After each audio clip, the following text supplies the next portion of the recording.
একটি বিকৃত বয়স্ক রাজা, যার নেশা ছিল তার থেকে ছোট বয়সী মেয়েদেরকে বিয়ে করে আনা। কিন্তু অদ্ভুতভাবে সেই মেয়েদেরকে বিয়ে করে আনার পরই বাসরাতে সেই মেয়েগুলো নিখোঁজ হয়ে যেত। তাদের কোথাও আর খুঁজে পাওয়া যেত না। এইরকম কি করতো সেই বিকৃত রাজা ওই মেয়েগুলোর সাথে যে তারা এক রাতেই সেই বিশাল মহল থেকে গায়েব হয়ে যেত? শেষ পর্যন্ত ওই মেয়েগুলোর সাথে কি হতো, আর এই রাজারই বা লাস্ট পরিণতি কি হয়, আজকে আমরা সেটাই জানতে চলেছি। হ্যালো ভিউয়ার্স, মুভিগ্যাজমে আপনাদের সবাইকে স্বাগতম। হাজির হয়ে গেলাম আজকে একটি ওয়েব সিরিজের এক্সপ্লেনেশন নিয়ে। এটি একটি Indian historical drama web series, আর এই ওয়েব সিরিজটির নাম হচ্ছে পৌরসপুর। এই সিরিজটি সেকেন্ড পার্টও রয়েছে। যদি আপনাদের কাছে এই এক্সপ্লেনেশনটি ভালো লেগে থাকে তাহলে আমি এটা সেকেন্ড পার্টও এক্সপ্লেইন করব। সো চলুন আর সময় নষ্ট না করে সরাসরি এই সিরিজটির এক্সপ্লেনেশনটি শোনা যাক। পৌরসপুর ১৬০০ সালে ইন্ডিয়ার এক এমন রাজ্য যেখানে নারীদের জন্য প্রচলিত ছিল কিছু ভয়ঙ্কর নিয়ম। যেমন কোনো নারী যদি বিধবা হতো তাহলে সেই নারীকে তার স্বামীর মৃতদেহের সাথে একই চিতায় জীবন্ত পুড়িয়ে মারা হতো, আর এটাকেই বলা হতো সতীদাহ। কোনোদিনই এর থেকে কোনো বিধবা ছাড় পেত না। এরকম আরো বিকৃত নিয়ম ছিল। এর মধ্যে আরো একটি নিয়ম ছিল, যদি হাজবেন্ড বাসায় না থাকতো তাহলে সে তার ওয়াইফকে একটি যোনি বন্ধন পরিয়ে যেত। এই যোনি বন্ধনটা হচ্ছে লোহার এইরকম একটি শিকল, যেই শিকলটা দিয়ে মেয়েদের লজ্জায় স্থান আটকে রাখা হতো, যাতে করে স্বামীর অবর্তমানে মেয়েটি কোনো পরপুরুষের সাথে পরকীয়ায় লিপ্ত না হয়। ঠিক এইরকমই একটি বিধবা মহিলা, যিনি এই রাজ্যের নিয়ম ভেঙে একটি পরপুরুষের সাথে ভালোবাসার বন্ধনে আবদ্ধ হয়েছিল, আর তাই তাকে পেতে হয় ভয়ঙ্কর এক শাস্তি। কারণ এই রাজ্যের নিয়ম যদি কোনো মেয়ে ভাঙে তাহলে তাকে তার ফ্যামিলির সামনে মৃত্যুদণ্ড দেওয়া হয়। শুধু তাই না, যখন মেয়েটিকে মৃত্যুদণ্ড দেওয়া হবে তার ঠিক আগ মুহূর্তে তার সামনে তার ফ্যামিলি নৃত্য প্রদর্শন করতে হবে, যতক্ষণ না মেয়েটির মাথা তার ঘাড় থেকে আলাদা করা হচ্ছে। এখানেও আমরা একই নিয়ম দেখতে পাই। মেয়েটি রাজ্যের সমস্ত নিয়ম ভাঙার কারণে ওকে নিয়ে আসা হয় পৌরসপুর রাজ্যে। আজকে মেয়েটির ঘাড় থেকে মাথা আলাদা করা হবে, আর নিয়ম অনুযায়ী মেয়েটির ফ্যামিলি তারই সামনে নৃত্য প্রদর্শন করছিল। মেয়েটির মাথা আলাদা করে ফেলার পরে তার ফ্যামিলির নৃত্য প্রদর্শন শেষ হয়। তাদের চোখ দিয়ে টলটল করে পানি পড়ছিল, কিন্তু তাদের সেই চোখের পানি প্রকাশ্যে আনার কোনো অনুমতি তাদের ছিল না, আর তাই তাদের মাথায় কাপড় দিয়ে ঢেকে রাখতে হতো। আর এইরকম নোংরা আর ভয়ঙ্কর নিয়ম তৈরি করার যে প্রধান ছিল সেই হচ্ছে এই রাজ্যের রাজা ভাদ্রপ্রতাপ। তার শুধু একটাই কাজ, নারীদেরকে শক্ত বা কঠিন নিয়মের মধ্যে রাখা আর নারীদেরকে বিয়ে করা। কিন্তু বিয়ে করেও কোনো লাভ হতো না, কারণ না নারীরা তার কাছ থেকে কোনো আনন্দ পেত, না সে নারীদেরকে কোনো আনন্দ দিতে পারত। কারণ বয়স হয়ে যাওয়ার কারণে আর 10টা বৃদ্ধ মানুষের এই বয়সে যেই রকমটা হয় তারও ঠিক ওই রকমটাই হয়েছে। কিন্তু তারপরেও তার লোভ যায়নি নারীদেরকে বিয়ে করার থেকে। আমরা দেখতে পাই ভাদ্রপ্রতাপের আজকেও বিয়ে হচ্ছে, আর ঠিক সেই মুহূর্তে আমরা সেখানে আরো একটি মহিলাকে দেখতে পাই। ইনি হচ্ছে ভাদ্রপ্রতাপের প্রথম স্ত্রী, তার নাম হচ্ছে নীরাবতী। আমরা দেখতে পাই নীরাবতী অনেক তড়িঘড়ি করে ভাদ্রপ্রতাপের রুমের দিকে যাচ্ছে, আর তিনি প্রত্যেকটা প্রহরীকে বলছে অনেক সতর্ক অবস্থানে থাকতে।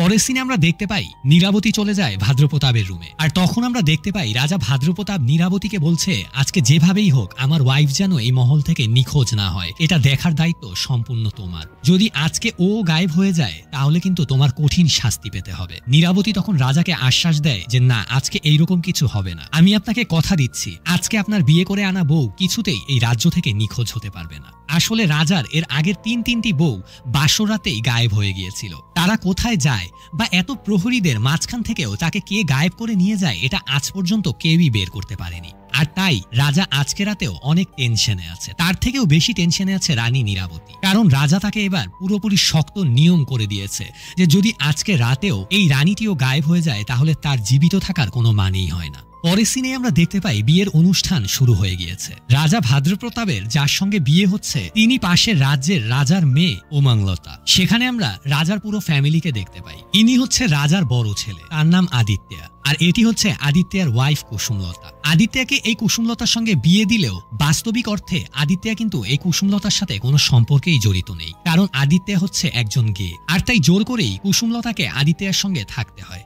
কারণ এই রাজ্যের তো মহিলাদের জন্য কঠিন সব নিয়ম কানুন আছে, আর সেটা কুসুমলতা ভালোভাবেই জানে। তাই কুসুমলতার মনে আদিত্যের বাবা রাজা ভাদ্রপ্রতাপের জন্য অনেক রাগ আর হিংসা জমা আছে, কারণ সে এত বয়স হয়ে যাওয়ার পরও নতুন নতুন বিয়ে করতে পারে, কিন্তু তার ছেলে যে একজন গে, তার নিজের ওয়াইফের সাথেই সে কখনো শারীরিক সম্পর্ক করেনি, এটার কোনো খোঁজ খবরই তিনি রাখেন না।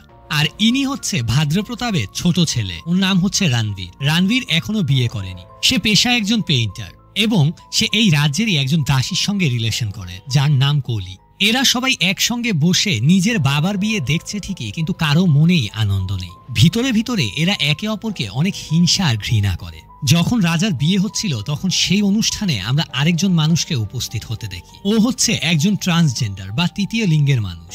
ওর নাম হচ্ছে বরিস। আমরা দেখতে পাই বরিস সেখানে এসে সবাইকে অনেক মনোরঞ্জন করার পরে সে রাজার সামনে গিয়ে দাঁড়ায়। আর আমরা লক্ষ্য করতে পারি বরিস আসার পরই রাজা তাকে দেখে অনেক ভয় পেতে শুরু করে। এর কারণ আমরা পরে জানতে পারবো। তো বরিস আসার পরে রাজাকে সে বলে যে আপনি আবারও বিয়ে করতে এসেছেন, এবার খেয়াল রাখবেন এই বউটা যেন আবার গায়েব না হয়ে যায়। এটা শুনে রাজা চুপ করে বসেছিল।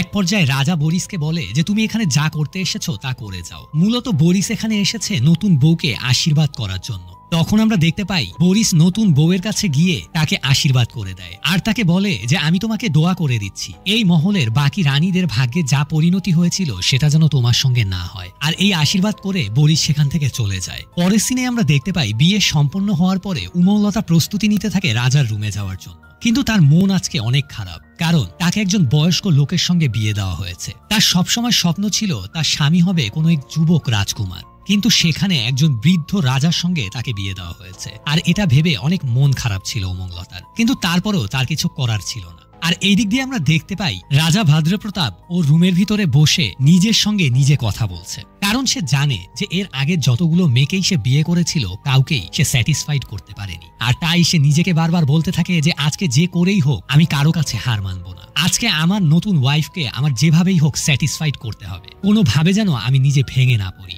এইসব কথা নিজের সঙ্গে বলছিল সে।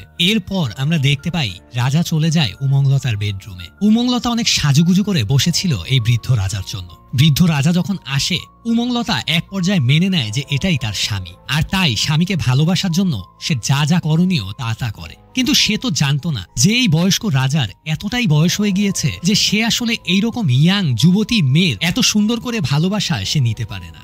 আর তাই সময়ের আগেই তার পুরুষত্ব শেষ হয়ে যায়। এটা দেখে উমংলতাও হকচকিয়ে ওঠে, কারণ সে ভেবেছিল এই লোকটা হয়তো বৃদ্ধ, কিন্তু এটা ভাবেনি যে এত তাড়াতাড়ি এই লোকটা হার মেনে যাবে। এদিক দিয়ে এই কাণ্ডের পরে রাজা ভাদ্রপ্রতাপও অনেক লজ্জা পেয়ে যায়, কিন্তু সে লজ্জা ঢাকার জন্য সম্পূর্ণ দোষারোপ করে উমংলতার উপরে। সে বলতে থাকে যে নতুন হাজবেন্ডকে কি করে স্যাটিসফাইড করতে হয় এটা কি তোর জানা নেই? আর এটা বলে সেই দিন বাসরাতে নতুন বউকে সে ভয়ঙ্করভাবে টর্চার করে। শুধু তাই না, তার পিঠে জ্বলন্ত মোমবাতি ফেলে। এরপরও রাজার স্বাদ মিটে না। আমরা দেখতে পাই সে একটি লোহার সিলমোহর বের করে আর সেটাকে গরম করে উমংলতার পিঠে লাগিয়ে দেয়। মূলত রাজাকে যেই স্যাটিসফাইড না করতে পারে তার পিঠেই সে এইরকম একটি সিলমোহর লাগিয়ে দেয়। মূলত এটা রাজার একটি মানসিক বিকৃতি। রাজা নিজেও জানে যে সে কোনো মেয়েকে স্যাটিসফাইড করতে পারবে না, আর তাই সে সম্পূর্ণ দোষারোপ সেই মেয়েদের উপরে দিতে থাকে। আর তাই সে মেয়েদের শরীরে এইভাবে টর্চার করে। এই দিক দিয়ে আমরা দেখতে পাই মীরাবতী শাওয়ার নিচ্ছিল। সেখানে বসেছিল কুসুমলতা। মীরাবতীর আজকে অনেক মন খারাপ, একদিক দিয়ে আবার ভয়ও লাগছিল। তখন কুসুমলতা মীরাবতীকে বলে যে আজকে যদি নতুন রানী রাজাকে খুশি করে ফেলে তাহলে তো আজকের পর থেকে এই সমস্ত রাজ্যের দায়িত্ব তোমার হাত থেকে চলে যাবে, তাই না? এই কথা শুনে মীরাবতীর আরো ভয় লাগতে শুরু করে। তখন মীরাবতী তার সব থেকে বিশ্বস্ত দাসী কলিকে ডাক দেয়। কিন্তু এই দিক দিয়ে তো কলি রাজা রণবীরের সঙ্গে রোম্যান্স করছিল। আমরা দেখতে পাই রাজা রণবীর কলির পেইন্টিং করছে, যেখানে কলি রাজাকে বলছে যে আমি তো একজন দাসী মাত্র, তুমি যে আমাকে এইভাবে ভালোবাসো, তুমি কি কখনো আমাকে বিয়ে করবে?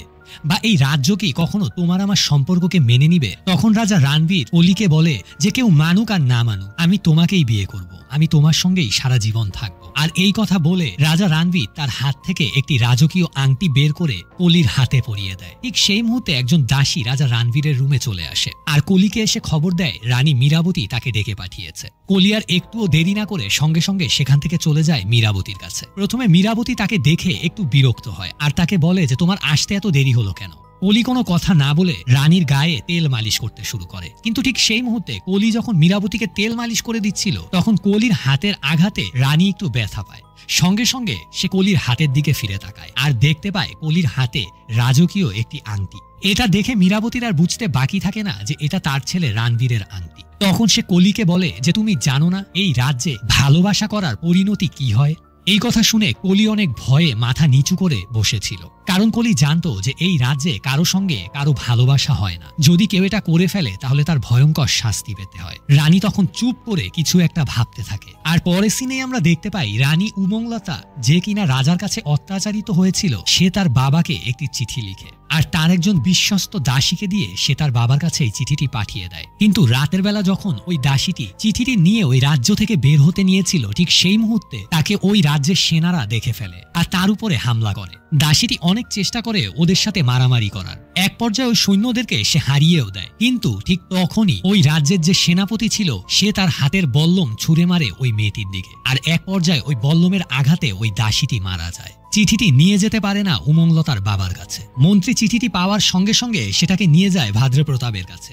চিঠিতে লেখা ছিল যে এই রাজা একদমই ভালো না, সে অনেক ভয়ঙ্কর বিকৃত একজন রাজা। তুমি যত দ্রুত পারো আমাকে এই রাজ্য থেকে উদ্ধার করো, আর না হলে এই রাজা আমাকে প্রাণে মেরে ফেলবে। চিঠিটি পড়ার পরে স্বাভাবিকভাবে ভাদ্রপ্রতাপ অনেক রেগে যায়। এই দিক দিয়ে আমরা দেখতে পাই পরের দিন সকালে উমংলতা চলে আসে রানী মীরাবতীর কাছে আর তাকে এসে বলে যে কেমন রানী আপনি জানতেন যে রাজা একজন বিকৃত মানুষ, তারপরেও আপনি আমার সঙ্গে এইরকম একটি বিকৃত রাজার বিয়ে কেন দিলেন? আমি আমার বাবার কাছে চিঠি পাঠিয়ে দিয়েছি, কিছুক্ষণের মধ্যেই আমার বাবা সৈন্য নিয়ে আপনাদের রাজ্যে হামলা করবে আর তারপরই আমি আপনাদের সবাইকে শেষ করে ফেলব। তখন রানী মীরাবতী হাসতে হাসতে উমংলতাকে বলে যে তুমি এইরকম বোকামি কেন করতে গেলে? এই রাজ্যে যে একবার আসে সে কখনো এখান থেকে ফিরে যেতে পারে না। তুমি যাকে দিয়ে গতকাল রাতে চিঠি পাঠিয়েছিলে সেই মেয়েটাকে তোমার বোকামির জন্য জীবন দিতে হয়েছে। এরপর থেকে যদি তুমি এইরকম কোনো বোকামি করো তাহলে এর পরিণতি অনেক খারাপ হবে। এই কথা শুনে উমংলতা হতবাক হয়ে তাকিয়ে থাকে। এদিক দিয়ে আমরা দেখতে পাই রাজা আদিত্যের ভানু নামে একজন ছেলের সঙ্গে সম্পর্ক আছে। অন্যদিক দিয়ে রানী কুসুমলতারও একজন দাসীর সঙ্গে সম্পর্ক আছে। রাজকুমার আদিত্যা কুসুমলতার সঙ্গে তো কিছুই করতে পারে না, কিন্তু তারপরেও নিয়ম অনুযায়ী কুসুমলতার লজ্জায় স্থান ঢেকে রাখার জন্য তাকে ওই লোহার শিকলটা পরিয়ে রাখা হয়, আর সেটার চাবি ওই দাসীকে দিয়ে দেওয়া হয়েছিল যেই দাসীর সঙ্গে কুসুমলতার সম্পর্ক আছে। আর তাই যখন ইচ্ছে হয় কুসুমলতা ওই দাসীকে ডেকে ওই শিকলটি খুলে তার সঙ্গে অবৈধ সম্পর্কে লিপ্ত হয়। এই দিক দিয়ে একদিন রাতের বেলা হঠাৎ করেই কালো কাপড় পরিহিত একজন লোক রাজমহলে ঢুকে পড়ে আর প্রত্যেকটি সৈন্যকে অনেক নৃশংসভাবে হত্যা করে সেই কালো কাপড় পরিহিত লোকটি চলে যায় উমংলতার কাছে আর তাকে সেখান থেকে নিয়ে হঠাৎ করেই গায়েব হয়ে যায়। সে কোথায় চলে যায় কেউ বলতে পারে না। আর এই ঘটনার পরই রাজা ভাদ্রপ্রতাপ অনেক রেগে যায়। সে সঙ্গে সঙ্গে মীরাবতীকে ডেকে নিয়ে এসে তাকে বলে যে তোমার প্রতি দায়িত্ব ছিল রানী উমংলতাকে দেখে রাখার, কিন্তু তুমি সেটা পারোনি, এখন তোমার সঙ্গে কি করা উচিত? ঠিক সেই মুহূর্তে সেখানে মন্ত্রীও এসে উপস্থিত হয়। সেখানে তখন রাজ্যের একটি সৈন্য এসে রাজা ভাদ্রপ্রতাপের সামনে বলতে থাকে যে কিভাবে ওই কালো কাপড় পরিহিত লোকটি তাদের সবাইকে মেরে উমংলতাকে নিয়ে গিয়েছে আর সে এই ভয়ে অজ্ঞান হয়ে মাটিতে পড়ে গিয়েছে। এই কথা শুনে রাজা ভাদ্রপ্রতাপ আরো রেগে যায়। সে তখন মন্ত্রীকে ইশারা দেয়। মন্ত্রী তখন ওই সৈন্যটির পিছনে গিয়ে ছুরি বের করে তার গলা কেটে ফেলে। আর এই দৃশ্য দেখে রানী মীরাবতীও অনেক ভয় পেয়ে যায়, কারণ তার কাছে মনে হয় যে তাকেও হয়তো এখন এইভাবে মরতে হবে। এর পরের সিনে আমরা দেখতে পাই রানী নীরাবতীর রুমে ভানু নামে সেই ছেলেটির সঙ্গে রানী নীরাবতী একই বিছানায় শুয়ে আছে। মানেই ভানুর সঙ্গে রানী নীরাবতীরও অবৈধ একটি সম্পর্ক আছে। এই ভানু কে বা কোত্থেকে এসেছে এটা কেউ জানে না। ওই বাসায় যেরকম রাজকুমার আদিত্যের সাথে ওর একটি অবৈধ সম্পর্ক আছে, ঠিক তেমনি রানী নীরাবতীর সাথেও ওর সম্পর্ক আছে। তো আমরা দেখতে পাই রানী নীরাবতী অনেক আপসেট হয়ে বিছানায় শুয়েছিল। তখন ভানু তাকে জিজ্ঞেস করে কি হয়েছে। নীরাবতী তখন রাজার সমস্ত ঘটনা তাকে খুলে বলে। তখন ভানু তাকে একটি বুদ্ধি দেয়। ভানু তাকে বলে তুমি কেন পাশের রাজ্যের রাজাকে চিঠি লিখছো না? তাহলেই তো সে সব দলবল নিয়ে এই রাজ্যে হামলা করবে, তাহলে তুমিও এরকম একটি বন্দি খাঁচা থেকে মুক্তি পেয়ে যাবে। এই কথা শুনে তখন নীরাবতী অনেক ক্ষেপে গিয়ে ভানুর গলায় ছুরি ঠেকায় আর বলে যে এত বছর ধরে এই রাজ্যটাকে আমি আগলে রেখেছি কি পাশের রাজ্যের সেই রাজাকে দিয়ে দেওয়ার জন্য? আর একবার যদি এইরকম কোনো কথা তুমি মুখ থেকে বের করো তাহলে তোমার গলাটা আমি এখনই কেটে ফেলবো। এই রাজ্য শুধু আমার, এই রাজ্য আর আমার মাঝখানে যেই আসবে তাকেই আমি হত্যা করব। এতে আমরা এটা বুঝতে পারি যে রানী মীরাবতীর মনে কি চলছে। সে অনেক বছর ধরেই একটা প্ল্যান করে আছে আর সময় হলে সেই প্ল্যানের এক্সিকিউট সে ভালোভাবেই করবে। পরের সিনে আমরা দেখতে পাই রানী মীরাবতী চলে যায় তার দাসী কলির রুমে আর তাকে গিয়ে বলে যে আমি জানতে পেরেছি তুমি আমার ছেলেকে ভালোবাসো আর আমার ছেলেও তোমাকে ভালোবাসে, তাই আমি সিদ্ধান্ত নিয়েছি তোমাকে আমাদের রাজপরিবারের বউ বানাবো। এইরকম একটি কথা শোনার পরে কলির মন আনন্দে ভরে যায়। তার দুই চোখ দিয়ে পানি পড়তে শুরু করে। সে কখনো ভাবতেও পারেনি যে সে কোনো রাজ পরিবারের বউ হতে পারবে, কিন্তু রানী মীরাবতী তখন তাকে আরো কিছু কথা বলে। সে বলে যে দেখো, এই রাজপরিবারের বউ হওয়ার আগে তোমাকে একটি পরীক্ষা দিতে হবে। তুমি কি সেই পরীক্ষার জন্য প্রস্তুত আছো? কলি তখন কোনো কিছু না ভেবেই সেই পরীক্ষা দিতে রাজি হয়ে যায়। পরের সিনে আমরা দেখতে পাই রানী মীরাবতী কলিকে অনেক সুন্দরভাবে সাজিয়ে রাজমহলের ভিতরে নিয়ে গিয়েছে আর ওকে বলেছে অনেক সুন্দরভাবে ডান্স করতে, আর এটাই হচ্ছে ওর পরীক্ষা। এটা শুনে কলির কাছে একটু অবাক লাগলেও পরবর্তীতে সে জান প্রাণ দিয়ে চেষ্টা করে যত সুন্দরভাবে সম্ভব ডান্স করার জন্য। এই দিক দিয়ে আমরা দেখতে পাই রানী মীরাবতী ওইখানেই আবার রাজা ভাদ্রপ্রতাপকেও নিয়ে আসে। রাজা তখন রানী মীরাবতীকে বলে যে তুমি আমাকে এখানে নিয়ে এসেছো কেন? তখন রানী মীরাবতী বলে যে আমি আপনার মনে যেই কষ্ট দিয়েছি সেই কষ্টর একটু ভরপাই করার জন্য। রাজা তখন বলে আমি তোমার কথার মানে বুঝতে পারিনি। রানী মীরাবতী বলে যে আমি আপনার জন্য এই মেয়েটিকে ঠিক করেছি, এই মেয়েটির সঙ্গে আমি আপনার বিয়ে দিতে চাই। রাজা একটু রেগে গিয়ে মীরাবতীকে বলে যে ও তো আমার প্রাসাদের দাসী, আমি ওকে বিয়ে করব কেন? ওরা তো রানী হওয়ার যোগ্য না। মীরাবতী তখন রাজাকে বলে যে আপনি একবার মনোযোগ দিয়ে এই মেয়েটির দিকে তাকিয়ে দেখুন, অবশ্যই এই মেয়েটি আপনার দৃষ্টি আকর্ষণ করতে বাধ্য হবে। রাজা তখন এক দৃষ্টিতে কলির ডান্স উপভোগ করছিল। তখন আমরা আরো দেখতে পাই সেইখানেই রানী মীরাবতী রাজকুমার রণবীরকেও নিয়ে এসেছে। আর তার কাছে গিয়ে রানী বলে দেখো রণবীর, তুমি যেই মেয়েটিকে ভালোবাসো সেই মেয়েটি আসলে তোমাকে ভালোবাসে না। ওর লোভ হচ্ছে এই রাজ্যের রানী হওয়ার, আর তাই দেখো তোমার বাবাকে খুশি করার জন্য সে কি সুন্দরভাবে ডান্স করছে। প্রথমে রণবীর এই কথাটা বিশ্বাস করে না, কিন্তু তারপরে যখন রানী মীরাবতী তাকে দেখতে বলে তখন সে সামনে এগিয়ে গিয়ে দেখতে পায় যে কলি যখন ডান্স করছিল তখন উপরের ফ্লোর থেকে অনেক মুগ্ধ হয়ে এই ডান্স উপভোগ করছিল রাজা ভদ্রপ্রতাপ। মীরাবতী আরো বলে যে তুমি যদি রাজার নিয়মের বাইরে কিছু করো তাহলে সেটাকেই রাজবিদ্রোহ ধরা হবে আর তোমার অনেক ভয়ঙ্কর শাস্তি হবে। আসলে এই সবকিছুই রানী মীরাবতীর মাস্টার প্ল্যানের একটি অংশ ছিল। এই কথা শোনার পরে তখন রাজকুমার রণবীর সেখান থেকে চলে যায়।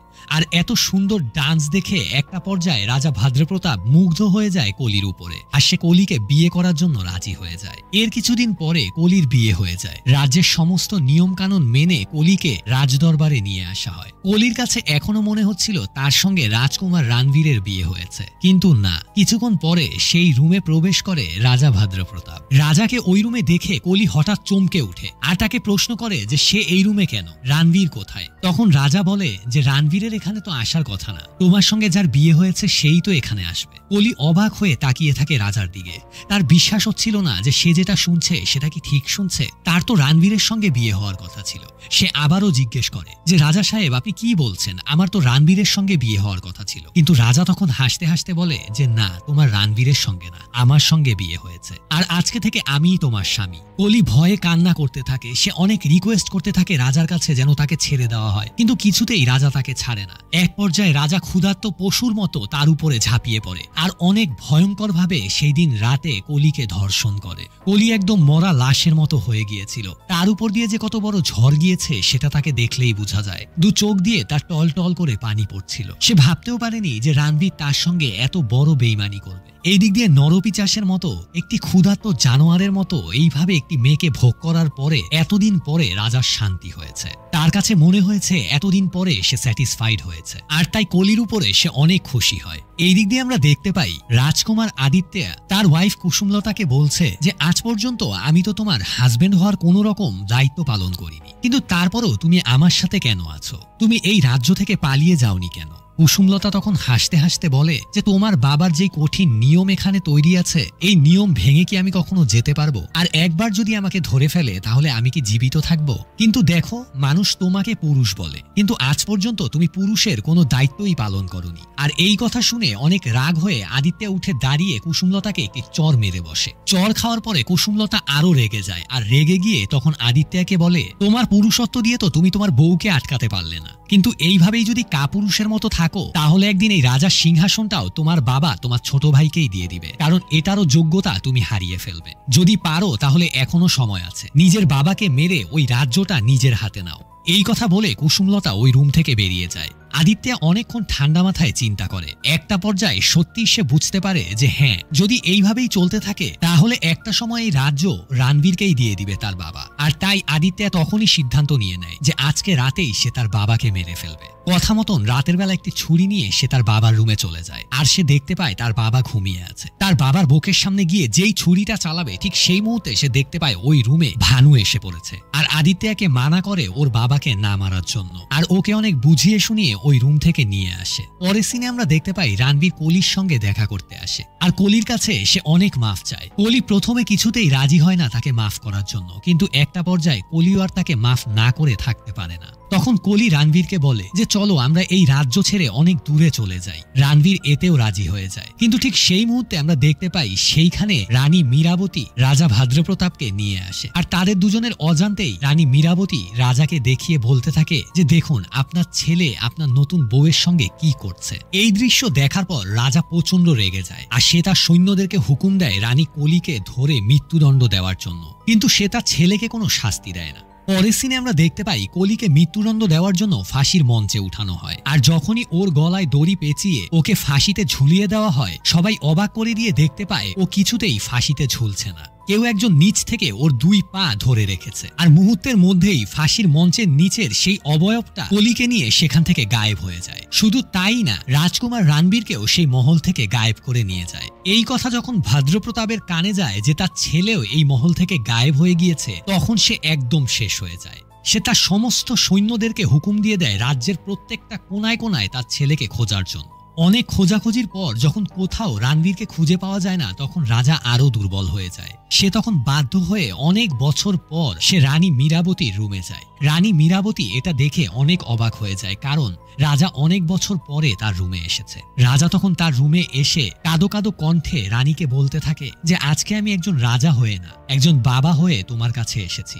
আমার ছেলেকে যে করেই হোক তুমি খুঁজে বের করে দাও, আমি জানি না ও কোথায় আছে। এই কথা শুনে তখন রানী মীরাবতী রাজাকে আশ্বাস দেয়। সে বলে যে যত কষ্টই হোক না কেন আর যত শক্তিই প্রয়োগ করা লাগুক না কেন, আমি যেইভাবেই হোক রণবীরকে আপনার কাছে ফিরিয়ে নিয়ে আসব। এই দিক দিয়ে আমরা দেখতে পাই বেশ অনেক দিন হয়ে গিয়েছে, কিন্তু এখনো রণবীর ফিরে আসেনি। আর তাই রাজা ভাদ্রপ্রতাপ ছেলের ফিরে আসার আশায় মহলে বিশাল বড় একটি যজ্ঞর আয়োজন করে। আর ঠিক তখনই আমরা দেখতে পাই সেই মহলে এসে উপস্থিত হয় বরিস, মানে সেই ট্রান্সজেন্ডারটি, আর সরাসরি সে রাজার সামনে চলে আসে আর তাকে বলে যে আজ পর্যন্ত তো এই মহল থেকে অনেক মেয়ে গায়েব হয়ে গিয়েছে, কিন্তু কোনো মেয়ের জন্য তুমি তো কখনো যজ্ঞ করনি বা কোনো চেষ্টাও করনি তাদেরকে ফিরিয়ে আনা, কিন্তু আজকে যখন নিজের ছেলে গায়েব হয়ে গিয়েছে তখন এত বড় যজ্ঞ করা শুরু করেছো। রাজা ভাদ্রপ্রতাপ এমনিতেই অনেক রেগেছিল আর তাই সে তখন বরিসকে সেখান থেকে চলে যেতে বলে। বরিস তখন বলে যে আমি এসেছি আমার ইচ্ছায়, যাব আমার ইচ্ছায়, তুমি আমাকে কখনো কোনো কিছুর অনুমতি দিতে পারো না।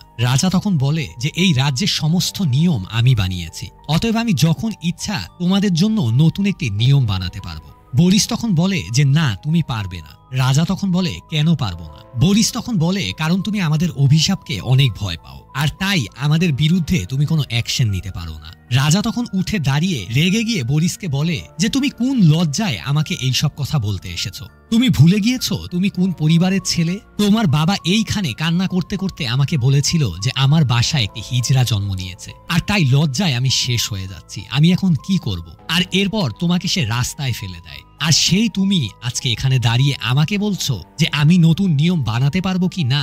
তুমি যদি আরো অপমানিত না হতে চাও তাহলে এক্ষুনি আমার এইখান থেকে চলে যাও। বরিস সেদিন অনেক কষ্ট পায়, লজ্জায় তার মাথা নিচু করে সেখান থেকে ফিরে আসতে হয়। সেইখানে তার আর কিছু করার থাকে না। বরিস বাসায় ফিরে আসার পরে আমরা দেখতে পাই ভানু বরিসকে সান্ত্বনা দিচ্ছে। এই ভানু মূলত বরিসেরই লোক, আসলে ওর সঙ্গে বরিসেরই সম্পর্ক। বরিসই ওকে ওই প্রাসাদের ভিতরে পাঠিয়েছিল কারণ যাতে ওই প্রাসাদ থেকে সমস্ত কথাবার্তা সব ইনফরমেশন বরিসকে এনে দিতে পারেও। আমরা তখন দেখতে পাই বরিস লজ্জায় আর কষ্টে কান্নায় ভেঙে পড়ে। একজন হিজড়া হলেও তো সেও একজন মানুষ। ওই রকম একটি বিকৃত নরপিচাস রাজা তাকে বলে যে সে হিজড়া। তার বাবা নাকি তাকে জন্ম দেওয়ার পরে রাস্তায় ফেলে দিয়েছিল আর তাই আজকে তার কোনো যোগ্যতা নেই রাজার সামনে দাঁড়িয়ে কথা বলার। কিন্তু ওর মতন একজন নরপিচাস বিকৃত রাজার কি যোগ্যতা আছে মানুষের সমাজে গিয়ে দাঁড়ানোর? পরের সিনেই আমরা দেখতে পাই কলিকে একটি অন্ধকার রুমে হঠাৎ করেই ওর ঘুম ভেঙে যায়। ও চোখ খুলে তাকিয়েই দেখতে পায় ওর পাশে কিছু মহিলা দাঁড়িয়ে আছে। ও আরো অবাক হয় এই মহিলাগুলোকে দেখার পর, কারণ এই প্রত্যেকটা মহিলাই রাজা ভাদ্রপ্রতাপের ওয়াইফ ছিল। যেই দিন তারা বিয়ে করার পরে এই মহলে এসেছিল সেই দিনই এই রানীগুলো ওই মহল থেকে গায়েব হয়ে গিয়েছিল। কলি এখানে কিভাবে আসলো এটা তাদেরকে জিজ্ঞেস করে। তখন তারা বলে যে তুমি বরিসের কারণেই এইখানে এসেছো। তখন আমরা একটা সিন দেখতে পাই, একজন বণিক বরিসের সঙ্গে দেখা করতে আসে, আর ওই বণিককেই বরিস অনেকগুলো মোহর দেয়। কারণ এই বণিকের সাহায্যেই রাজা ভাদ্রপ্রতাপ যাদেরকে বিয়ে করে তার রাজ্যে নিয়ে আসতো তাদেরকেই অত্যাচার করার আগেই এই বণিক ওই রাজ্যে ঢুকে ওই নববধূকে সেই মহল থেকে চুরি করে নিয়ে আসতো আর তারপর এনে বরিসের কাছে দিত, আর তাদেরকে বরিস অনেক যত্ন সহকারে এখানে রাখত। এইভাবে সেদিন ফাঁসির মঞ্চ থেকে কলিকেও এই বণিক বাঁচিয়ে নিয়ে এসেছিল। এই দিক দিয়ে আমরা দেখতে পাই রানী মীরাবতী আদিত্যা আর ভানুকে আদিত্যের রুমে রোম্যান্স করতে দেখে ফেলে, যেটা দেখে মীরাবতী অনেক রেগে যায় ভানুর উপরে, আর তাই সে একটি ভয়ঙ্কর সিদ্ধান্ত নেয়। আমরা দেখতে পাই ভানুকে মীরাবতী তার রুমে ডেকে নিয়ে এসেছে, বিছানার উপরে বসিয়ে তার পিঠ মাসাজ করে দিচ্ছিল, আর ভানুকে বলছিল যে আমি তোমাকে অনেক ভালোবেসে ফেলেছিলাম, তাই কখনো বিশ্বাস করতে পারিনি যে তুমিও আমার সাথে এইরকম করতে পারো। আমার ছেলেকে তো আমি মাফ করতে পারি, কিন্তু আমার ভালোবাসার মানুষকে আমি কখনো মাফ করতে পারবো না। আর এই কথা বলে মীরাবতী পিছন থেকে একটি ছুরি বের করে ভানুর গলায় চালিয়ে দেয়, আর ভানুকে অনেক নৃশংসভাবে সেখানে হত্যা করে। আর এই দৃশ্যটি রুমের বাহির থেকে দাঁড়িয়ে দেখছিল আদিত্যা। আদিত্যা শুধু সমকামীই না, ও একজন কাপুরুষও, আর তাই বাহির থেকে দাঁড়িয়ে এই দৃশ্য দেখার পরও ওর সাহস হয়নি একবারও মীরাবতীকে আটকাতে। এইদিকে আমরা রাজকুমার রণবীরকে দেখতে পাই, তার আস্তে আস্তে জ্ঞান ফিরে এসেছে, আর জ্ঞান ফিরে আসার পরই সে দেখতে পায় সে অন্ধকার একটি রুমের ভিতরে বসে আছে, আর তার আশেপাশে অসংখ্য পচা গলা লাশ পড়ে আছে। এটা দেখে ভয়ে সে চিৎকার করতে থাকে। আস্তে আস্তে ওই লাশগুলোকে অতিক্রম করে যখনই সে সামনের দিকে এগিয়ে যায়, সে দেখতে পায় বিছানার মধ্যে অনেক সুন্দরভাবে সাজগোজ করে একটি ডেড বডি শুইয়ে রাখা হয়েছে। ভালোভাবে দেখে সে চিনতে পারে যে এই মৃতদেহটা আর কারো না, তারই বাবা ভাদ্রপ্রতাপের দ্বিতীয় স্ত্রী নয়নতারা। আর এটা দেখে সে আরো চমকে ওঠে, আর ঠিক সেই মুহূর্তে আমরা দেখতে পাই কালো কাপড় পরা একটি লোক সেই রুমের ভিতরে ঢুকে, আর পিছন থেকে আচমকা রণবীরের মাথায় বাড়ি মেরে তাকে অজ্ঞান করে ফেলে। এই দিক দিয়ে আমরা দেখতে পাই রাজা অনেক চিন্তিত হয়ে তার সিংহাসনে বসেছিল। ঠিক সেই মুহূর্তে তার মন্ত্রী দৌড়ে এসে তাকে খবর দেয় যে তাদের গেটের সামনে কেউ একজন বিশাল বড় একটি সিন্দুক রেখে গিয়েছে। রাজার অনুমতিতে দ্রুত সেই সিন্দুকটাকে ভিতরে নিয়ে আসা হয়, আর তার মুখ খোলা হয়। রাজা দেখতে পায় সেই সিন্দুকের ভিতরে অজ্ঞান অবস্থায় শুয়ে আছে তার ছেলে রণবীর। রণবীরকে বিছানায় নিয়ে আসা হয়, সেখানে মীরাবতীও বসেছিল। কিছুক্ষণ পরে রণবীরের জ্ঞান ফিরে আসে, আর তারপরই সে বলে উঠে যে আমি রানী নয়নতারাকে দেখেছি। আর এইরকম একটি কথা শুনে ভাদ্রপ্রতাপ পুরো চমকে উঠে। এর পরের সিনেই আমরা দেখতে পাই ভাদ্রপ্রতাপের নির্দেশে সৈন্যরা একটি দেয়াল ভাঙছে।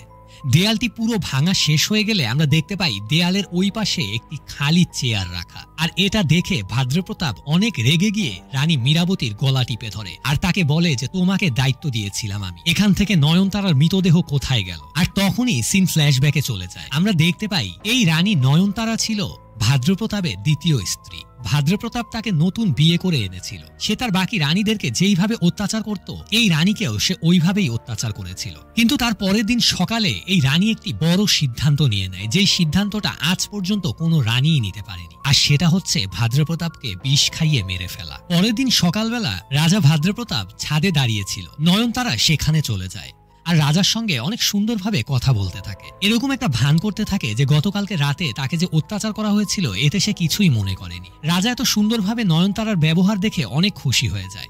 নয়নতারা তখন রাজাকে বলে যে আমি তোমার জন্য শরবত করে নিয়ে আসছি, আর এই সুযোগে নয়নতারার আংটিতে বিষ রাখা ছিল, আর সেই বিষটি ঢেলে দেয় রাজা ভাদ্রপ্রতাপের গ্লাসে। নয়নতারা যখন গ্লাসটি রাজার কাছে নিয়ে যায় তখন রাজা বুঝে যায় যে এই গ্লাসের ভিতরে বিষ মিশানো ছিল। তখন ওই গ্লাসটি হাতে নিয়ে শয়তান রাজা নয়নতারাকে বলে যে তুমি আমার জন্য এত ভালোবেসে শরবত করে নিয়ে এসেছো, এই শরবত তোমাকে না খাইয়ে আমি আগে কিভাবে খাই।